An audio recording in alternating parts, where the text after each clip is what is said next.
Hello everybody, Raspberry Barrel here, back at it again to read our Biography of Mewni, and today we'll be reading Part 2 of Dipper, the Father of Stars by MewniHistorian on DeviantArt. Please go check them out. If you haven't already seen Part 1 of this biography, go see it first. And without further ado, let's begin. Please forgive me if I stutter, hesitate, or mispronounce anything, and for any noises in the background. Dipper and Leo thought they'd found where their parents came from nearly 129 years ago. They truly believed they found the answer to the one question nobody was able to answer: where did they come from? 'Cause that was the question that drove their mother all those years ago, and they truly believed they'd found the answer. But upon arriving in the village, they realized it was one of their villages when they addressed Dipper, Leo, and Cleo as Your Highness. On sight, meaning they knew they were royalty. Turns out the village was part of the Phoenix Kingdom, one of the villages that kept watch on the forest of certain death. Upon realizing this, they realized they'd gone around the world like a ball. The forest they were in was the forest of certain death, and the frozen seas they were in was the Glacier Sea, and the mountains were the Jaggy Mountains. Dipper sent Cleo and the others back to retrieve the crew, and Dipper and Leo left to go tell their mother. To say Queen Celine was excited was an understatement. She was overjoyed. They knew about the Jaggy Mountains for a century, but never ventured past them, and the Johansen Kingdom was further east and its seas weren't suitable for voyages, so they never went past them. The fact they found a suitable harbor area that could make travel to Lebellion shorter, and so a monster rebellion path was forged to allow safer travel to the newly discovered harbor area. As the year known as 920 BS began, Dipper's brother Leo's wings began to emerge, and the morning they did, he accidentally blasted a hole through the wall. He was sent from early admission to the academy. Their cousin, Avizandum, was finishing his own studies there. Dipper decided to spend some time home, helping his mother set up the new harbor, New Moon Harbor, as well as practice ruling, as Dipper was 22, but wasn't quite ready yet. He started attending meetings with his mother and her advisors, as well as attend meetings with the other royals. One included his cousin Avizandum, who was with his father preparing to take his throne, and he even saw Sylvian Monarch, his uncle Corvus's son, and heir to the noble monarch house, at some meetings. He would also fascinate his youngest brother Planet with tales of his travels and began to write books about what he'd seen. While Dipper's 23rd birthday rolled around, he set off to another voyage, this time from New Moon Harbor to better explore the seas between the Jaggy Mountains and Lebellion. He let his brother Leo stay at the academy, both for magic training and because he could tell he was crushing on an instructor, only 3 years older than Leo, Crown Princess Sapphire Lasley. But his cousin Avizandum was able to come, and even his own cousin Sylvian decided to come. At this time, Dipper finished his Aroli signs, one for each month, even Mondarn, as there was a special star that only appeared in the sky from that night on Squeg 7th to the pre-dawn morning of the Torax 1st, and along the way he discovered a few small islands, but returned home only after a couple of months, because his mother wanted to surprise her own mother, the former Queen Alexandra, on her 100th birthday in 919 BS, with a trip to Lebellion via New Moon Harbor. Dipper sailed with them for a couple of days, but he had to return home soon to run the kingdom while his mother and grandmother was gone, as well as teaching his brothers Phobos and Deimos magic, as they wanted to learn from him rather than go to the academy, as their wings came in that year as well. While he always loved the twins, Phobos was definitely a troublemaker.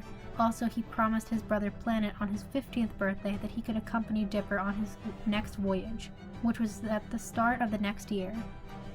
Dipper left right after Stump Day in 918 BS, and all 4 of his brothers attended, along with his cousins Avizandum and Sylvian, who were coronated Duke Sylvian, though his dad still handled the monarch lands. His youngest brother Planet was overjoyed to finally go on a voyage, and Phobos and Deimos continued to learn from both him and Cleo, and the two started to develop a romantic relationship. though it would be a while before they went public with it. Dipper, promising planet. Dipper and his family set out and this time explored the waters south of Pharphilion and Luciolis. One island was named Melody Island, and anyone who's read about it knows to stay away from it. Anyone, men at least, would be drawn to the island by its melodic sounds and would crash and die, and it would be a few years before Dipper would investigate further. On his return trip, the Starfish discovered 3 islands northeast of Pharphilion, uninhabited for now. When Dipper returned at the start of Grievance, he talked with his mother about finally taking the crown, and she was excited to pass on the throne. She assured him if he wanted to explore more, she would be fine handling things. While Dipper grew out a beard at sea and clean-shaved back home, he decided to go with a goatee, and his coronation happened a month later on his 25th birthday. Though it was understandable and expected for Dipper to take his king title, he still used the queen title out of respect for his maternal lineage, making him the first male queen. Other male heirs in the future would use the queen title as well for the same reasons. A couple of weeks later, Dipper got the itch to voyage again, so he and his brothers boarded the Starfish and set sail, not knowing of the disaster that would fall upon their home while they were gone. After a couple months, late night at Squag 5th, a portal opened up on the She, and the person that stepped out was Hecate Butterfly. She explained that the kingdom was overthrown by a woman of unimaginable dark magic, and that their family, was imprisoned. His brothers wanted to come help, but Hecate said only Dipper should come. As if something happened, the kingdom needed a future ruler, but Cleo went as well as a magical support. Dipper, Hecate, and Cleo portaled outside the castle, Hecate using her own dark magic to cloak Dipper and Cleo from any magic senses. By dawn, they'd snuck into the castle dungeon and freed his parents and grandmother. Selene and Azulon wanted to run, come back to fight another day, but Hecate hid their presence, and Dipper believed, with the element of surprise, they could get their castle back. That, along with Cleo, convinced Selene to fight back. Many of the staff was put under some kind of spell, and Dipper used his disarming skills to quickly incapacitate them, and finally made his way to the throne room, all while Selene was accusing her sister of being the source of all of this, but Hecate convinced them she didn't have anything to do with what happened. They peeked into the throne room and saw the Shadow Woman making plans to conquer the rest of the kingdom, and they made their move. Everyone started off with an offensive spell, but the Shadow Woman got up with ease. Selene hit her with many dances, with Azulon providing defense. But when he was taken out, Dipper saw his mother more angry than he'd ever seen her. She threw a spell of white light at the enemy, and her sister Hecate joined in with one of darkness. The force these two sisters used should have annihilated the Shadow Woman, but she lived. Selene and Hecate were just empty. Before the woman could counter, Cleo used all her muster in a snake-themed restrainment spell, but she broke free and was about to unleash a final move. Dipper dipped down and transformed fully for the first time, and with a spell he never thought he would have to use, Cosmic Cataclysm, and launched his spear wand and defeated her. The magic that day was so off the charts that the MHC appeared right then and there. Dipper decreed she wouldn't be executed, but crystallized for eternity instead. Dipper sent word for his ship to return home, that he would be staying home for a while. He felt particularly irresponsible as this happened while he was gone. If Hecate hadn't gotten him in time, things would have turned out differently. It would be a few years before Dipper felt ready to go on another voyage, and his brothers explored their own interstates. Dipper performing Cosmic Cataclysm. Dipper took a long break from sailing, focusing on running his kingdom. In 917 BS, after the Starfish returned, Avizandum ascended to his throne as King Dragonfly that spring. A couple months later, another coronation happened. Sapphire Lazuli became queen, and Dipper spent the night in the palace along with his brother. But when Dipper got up early to use the toilet, he accidentally opened a small bedroom and saw his brother Leo in bed with the Queen Sapphire. With a red face, he silently closed the door. It was also that year Planet grew his wings, and unlike Phobos and Deimos, he looked forward to go to the academy. and their uncle Brullo, after he stepped down as king, became a teacher there. As for his relationship with Cleo, the two still kept their relationship a secret, though with many women attempting to court him, drew out a jealousy side in Cleo that Dipper found attractive. The next year was a bad one, as it was the year his Aunt Hecate killed herself by a dark magic apple. This devastated his mother and grandmother, not him and his brothers so much as they barely knew her, but they kept their mother together. But after a shared birthday with Deimos, Phobos sailed off alone after he turned 22, leaving Deimos behind, which sadly Dipper thought was best for Deimos. There was also a corn shortage, leaving many peasants without much food for half the year. Some even died.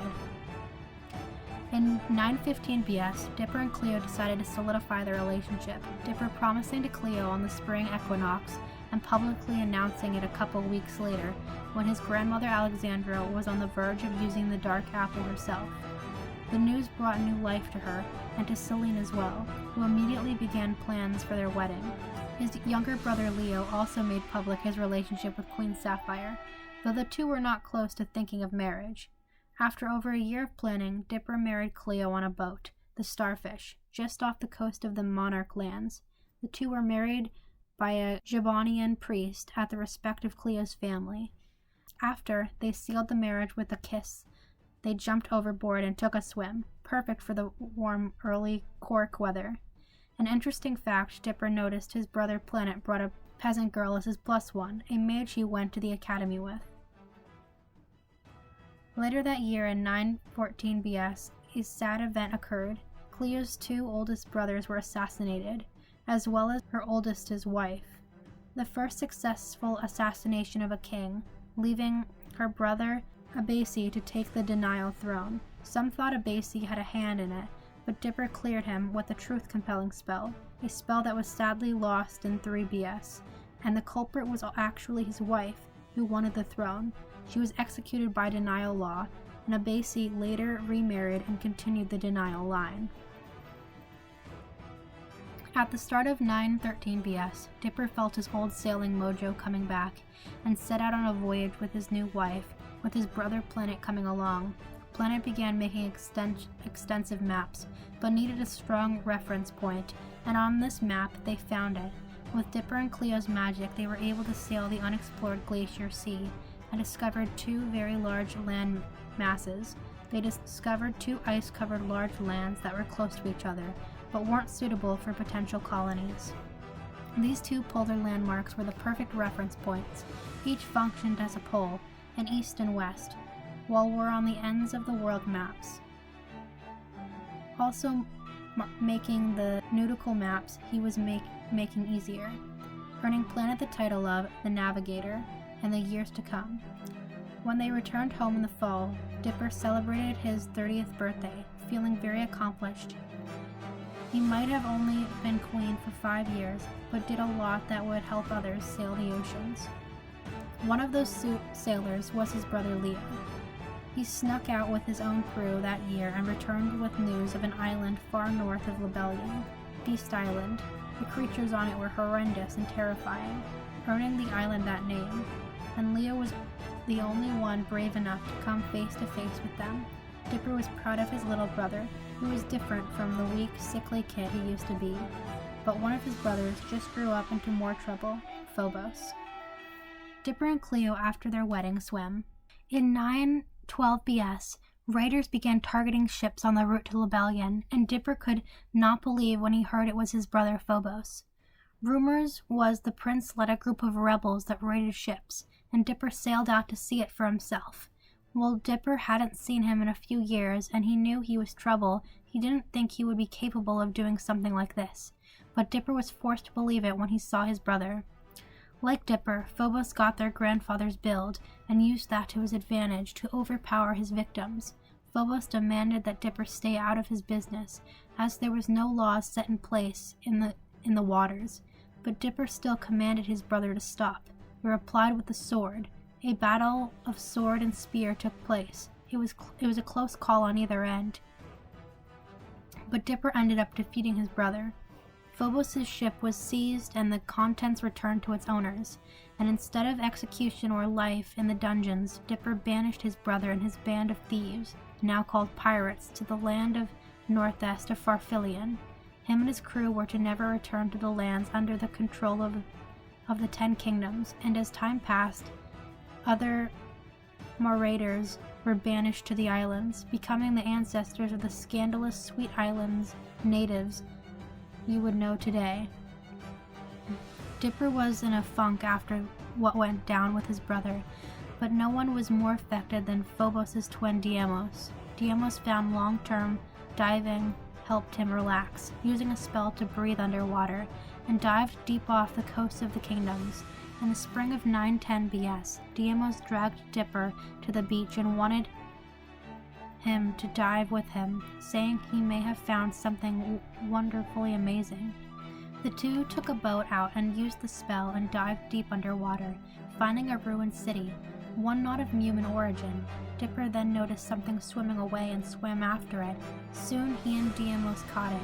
Well, him. It was a Mewman, like a creature, but with blue fish skin and fish tail in addition to his webbed fingers and toes.